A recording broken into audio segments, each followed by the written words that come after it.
As Jody remained silent, Piyush's hand gently began to explore her sensitive areas, and Jody found herself surprised at her own compliance.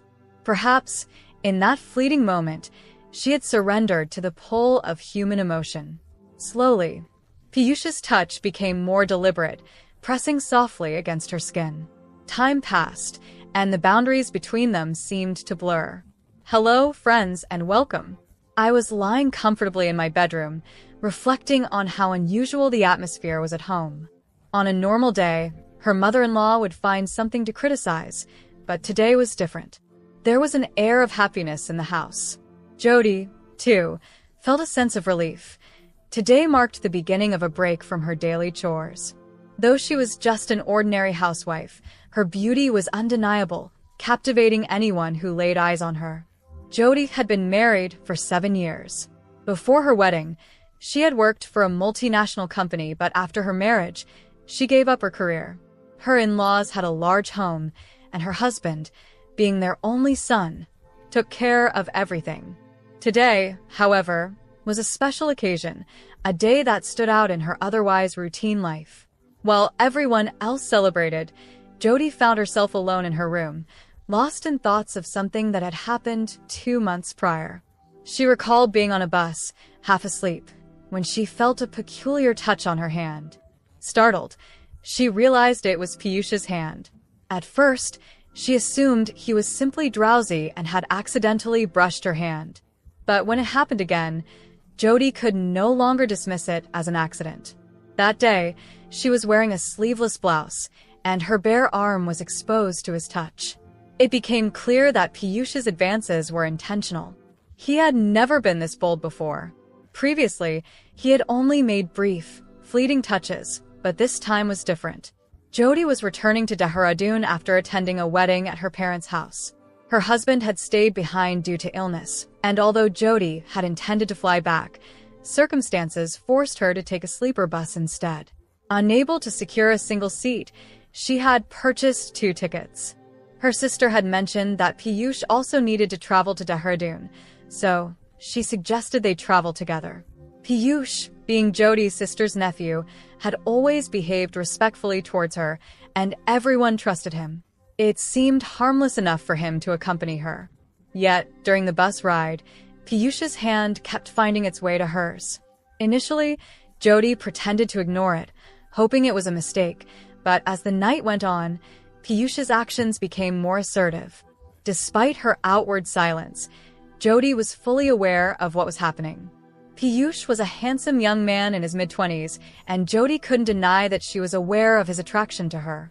She had noticed the way his eyes lingered on her, the way he admired her beauty. Although middle-aged, Jody's appearance had hardly faded. Her figure was still firm, and she often drew admiring glances. There was a sense of pride that came with this attention. Whenever someone complimented her or showed interest, a surge of satisfaction coursed through her. At the wedding, Jody had enjoyed Piyush's playful teasing, his subtle attempts at flirtation. His touches were sometimes accidental, sometimes deliberate, but Jody always brushed them off with a smile. He had a habit of lightly touching her shoulder or standing close enough that their bodies almost brushed. Yesterday, however, things had taken a different turn. While changing in her room, with the door slightly ajar, Piyush had walked in unexpectedly. Jody was caught off guard, draped in a sari, and for a brief moment, she froze. Piyush's gaze wandered, lingering on her body, and for that instant, neither of them moved. Realizing what was happening, Jody quickly adjusted her sari's pallu, covering herself. Piyush had stammered an apology and hurried out, and afterward, both pretended as though nothing had occurred. But the memory lingered, just as it did now, replaying in her mind as she lay in the quiet of her bedroom. The following day, Jody was set to head back to Dehradun, and at her sister's urging, Piyush joined her. She didn't mind his company for the long bus journey, as she preferred not to travel alone. They both settled into the upper berth, with Jody exhausted from the wedding festivities and Piyush keeping a respectful distance. Jody lay by the window, while Piyush positioned himself closer to the aisle.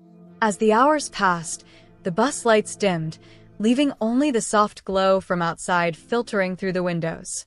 Struggling to sleep because of the faint light creeping in, Jody tried to pull the curtain shut but found it stuck.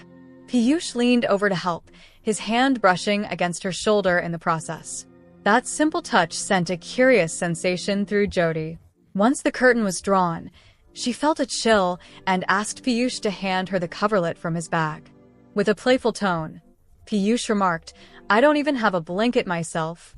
Jody chuckled and declined the idea of using the bus driver's blanket. As Piyush reached for the coverlet, one of Jody's undergarments slipped out of the bag. Both laughed as Jody quickly tucked it away, and they resumed their lighthearted conversation until sleep began to pull at Jody. Later, Jody stirred from her slumber, suddenly aware of Piyush's hand gently moving along her body. He was touching her slowly, testing boundaries. Though startled, Jody kept still, pretending to remain asleep. Emboldened by her silence, Piyush's hand lingered, and soon it found its way under her coverlet. He seemed convinced she was deep asleep and became bolder in his advances. Jody was surprised but remained quiet, unsure of how to respond. His hand slid to her waist, moving deliberately as he began caressing her more intimately. The touch, initially cautious, became more confident as he grazed her skin, and Jody found herself caught in a mix of emotions. To her surprise, she didn't pull away, instead feeling an unexpected wave of pleasure. His slow, careful movements felt like a delicate melody, intoxicating her senses. Jody, who had been cautious at first, now found herself responding to his touch, her body betraying her conscious thoughts. At that moment, everything else seemed to fade. The memory of her ill husband waiting for her at home, the reality that she was a married woman. In that dark, secluded space, she was just a woman, drawn to the warmth of another's touch. Whether Piyush thought she was still asleep or had sensed her acceptance, his hands continued exploring, slowly unbuttoning her blouse and grazing her bare skin. A soft, involuntary sound escaped from Jody, signaling her consent. Encouraged, Piyush embraced her from behind, pulling her closer until their bodies pressed together, and Jody's desire only deepened.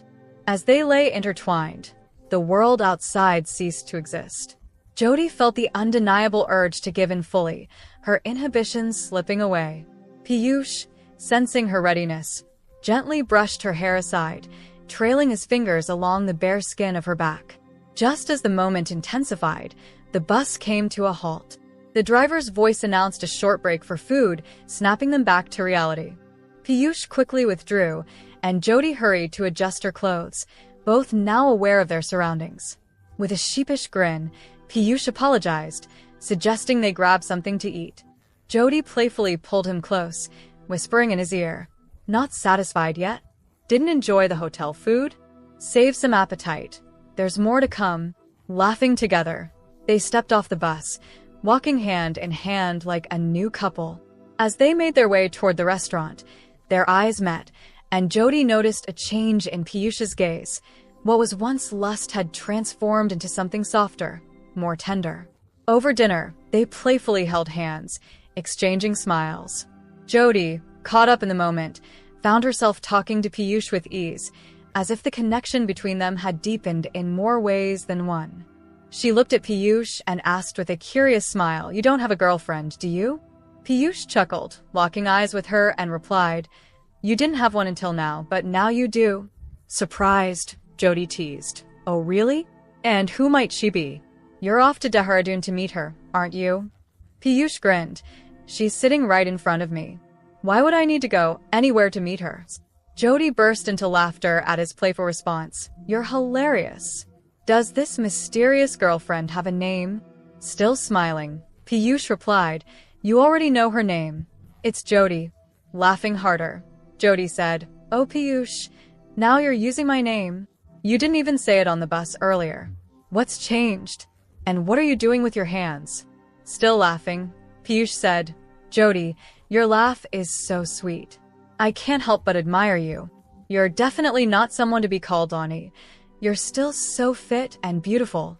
Embarrassed but flattered, Jody replied, "Stop smiling like that. I'm not used to hearing such things." Let's just finish our meal quickly. As they prepared to leave, Piyush insisted on paying the bill. You go ahead to the bus. I'll take care of this. Jody tried to protest, but Piyush was already heading to pay. She returned to the bus and caught a glimpse of herself in the mirror. Her face was glowing in a way she hadn't seen in a long time. A thought crossed her mind.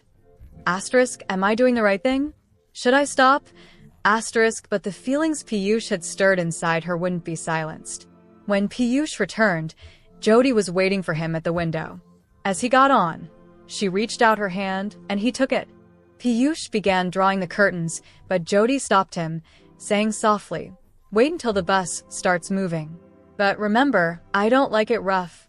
At that moment, Jody realized that Piyush was hers now. Though they couldn't fully act on their desires in the bus, it felt as if they had entered a different world, where only the two of them existed. The night passed, and in the morning, the sound of the conductor woke them both. "Check your luggage. We'll reach Dehradun in half an hour." Piyush turned to Jody and said, "I'll need to get off at the first stop. Come home first, freshen up. Our driver can drop you wherever you need to go," Jody offered. But Piyush shook his head. "No, my friend's place is nearby, and I have an interview to get to." He held her hand, smiled, and said, "Thank you." This journey was unforgettable. They shared a final embrace and a lingering kiss before Piyush got off the bus. Jody watched him leave, her heart feeling both full and uneasy. As the bus pulled away, she was deep in thought. That night with Piyush had awakened something within her, desires she hadn't acknowledged before. As she reached her destination, she wondered if she had crossed a line, but the answer came to her clearly. Asterisk, no, I followed my heart, and it's given me a new understanding of myself. Asterisk. Piyush's smile, his laugh, and their shared moments would stay with her, a bittersweet memory of a fleeting journey. That night, though brief, had changed something for both of them. For Jody, it was a turning point, a moment that would open new doors in her life. So, friends, life often brings us to crossroads where we discover parts of ourselves we didn't know existed. This was one such journey for Jody, where she found her own desires and limitations. Though their time together was short, its impact would linger forever. Thank you for listening to today's story. How did you like it? Don't forget to share your thoughts in the comments. And if you're new here, make sure to subscribe for more stories. See you next time with another adventure.